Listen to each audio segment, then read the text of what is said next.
Hello friends, welcome back to the Gyan channel. आप सभी का द ज्ञान चैनल में फिर से स्वागत है। तो दोस्तों, आज के इस वीडियो में हम कैन का उपयोग करना सीखेंगे, अर्थात कैन का उपयोग कब और कहाँ कैसे होता है। दोस्तों, कैन का उपयोग सीखने से पहले कैन के बारे में जानना अति आवश्यक है, अर्थात कैन का अर्थ क्या होता है, कैन कब उपयोग करते हैं। कैन अर्थात हिंदी वर्ड देखें, अगर हिंदी वाक्य देखते हैं, अगर हिंदी वाक्य के अंत में सकता, सकती, सकते आता है तो उस कंडीशन में आप कैन का उपयोग कर सकते हैं। अगर हम उदाहरण लें, जैसे मैं इंग्लिश बोल सकता हूँ, तो आप सब इस वाक्य में देख सकते हैं कि इस वाक्य के अंत में सकता शब्द का उपयोग किया गया है।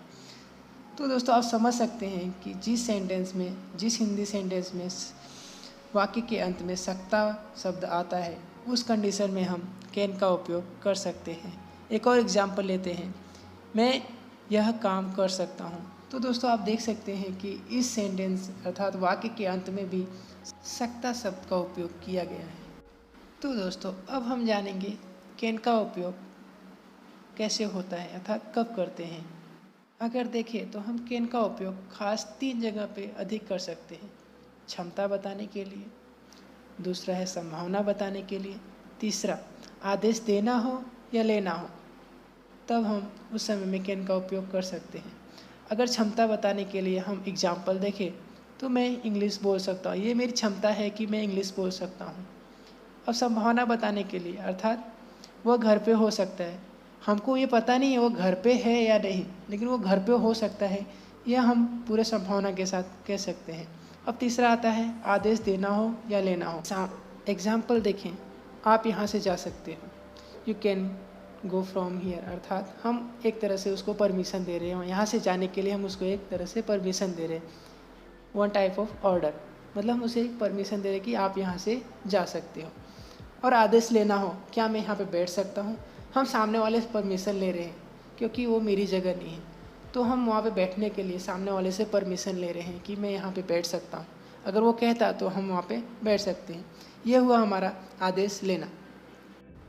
अब यहाँ तक सीखने के बाद अब बात आती है कि कैन की वाक्य रचना, अर्थात कैन का उपयोग हम कैसे करके इंग्लिश के वाक्य बना सकते हैं।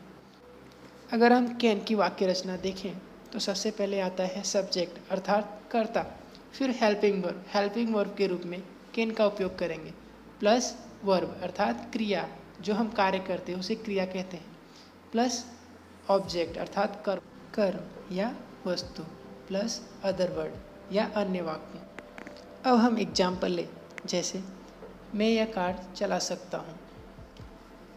मैं अर्थात यहाँ पे मैं करता हूँ, अर्थात सब्जेक्ट, कार यह हमारा वस्तु है जिस पे हम कर्म कर रहे हैं, चलाना यह हमारा कार्य, हम चलाने की कार्य करते हैं। सकता मैं यह कार चला सकता हूँ, सकता अर्थात कैन।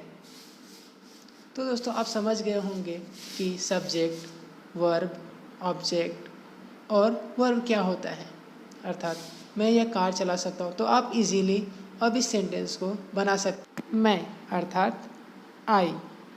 अब आता है हेल्पिंग वर्ब अर्थात कैन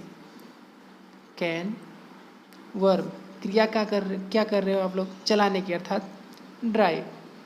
और आप चला क्या रहे हो, कार, अर्थात यह हमारा कर्म हुआ जिसके साथ हम कर्म कर रहे हैं, कार, कर्म अर्थात हम कार को चलाने का काम कर रहे हैं। अब हम पूरे सेंटेंस को इंग्लिश में एक बार बोलें तो आई कैन ड्राइव कार, अर्थात मैं कार चला सकता हूँ।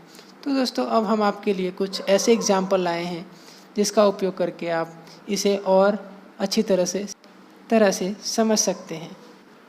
अगर आप यहाँ पे दिए गए सभी उदाहरणों के उत्तर को हमारे तक पहुँचाना चाहते हैं तो वीडियो के डिस्क्रिप्शन में जाके आप हमें इंस्टा पेज पे फॉलो करके उत्तर को बता सकते हैं या सेंड कर सकते हैं। Thank you guys for watching this videos.